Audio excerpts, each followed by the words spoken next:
Now, what I'm not claiming is I'm not saying that in the Old Testament you have a full-blown, full-orbed Trinitarian Christology like we think of. There are hints of Trinity in the Old Testament. It's easy to show two. There are hints of three. All I'm saying is that it was part of Judaism to have a Godhead. It comes right out of the Old Testament, right out of Israelite religion.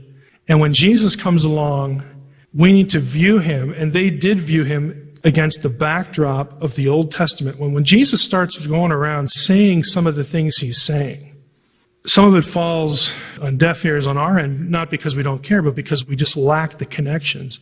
But when they heard him say things like calling himself the Son of Man and this or that quotation, they knew exactly what he was saying. And some of them believed it, and others didn't. Some of them were really offended. The problem was not the two powers teaching. The two powers teaching was part of Judaism.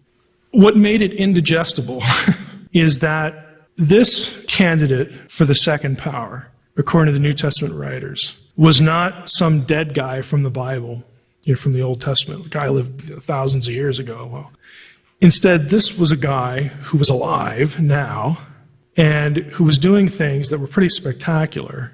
And not only that, but he was running against the grain of the religious authorities of his time, in his tradition. And he's claiming to be the one that they've been speculating about for centuries. That was a little hard to take. The other problem was, to be that person, he had to have been born, you had to have Yahweh born of a woman. In other words, he had to be human with all of the frailties associated with all of the somewhat distasteful things associated with it. Jesus had to be potty trained. Jesus puked up his lunch from time to time. Okay, I mean, he just did the things kids do because why? He was human. We know he could bleed. We know he could die. He was human. He wasn't like mostly human. It's not Princess Bride theology. Okay, he was human, all right? He's whole. And that really bothered people. But how could God stoop to that? I'll throw in a third thing. The other problem was the crucifixion. If you're trying to convince a Jewish audience of this after the crucifixion, in order for them to look at you and say, I believe it, I think you're right, they would have to get over the hump of acknowledging that, we just killed him. Boy, that was a big mistake. That sure looks like a boo-boo now.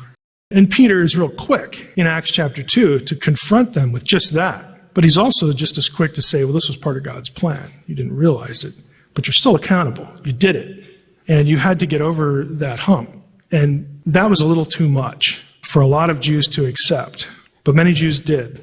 Many Jews could look at Jesus and say, this is entirely consistent with what we see in the Torah, with what we see in the Tanakh. It's not a big leap. We're willing to take that leap that it was this one and not these others.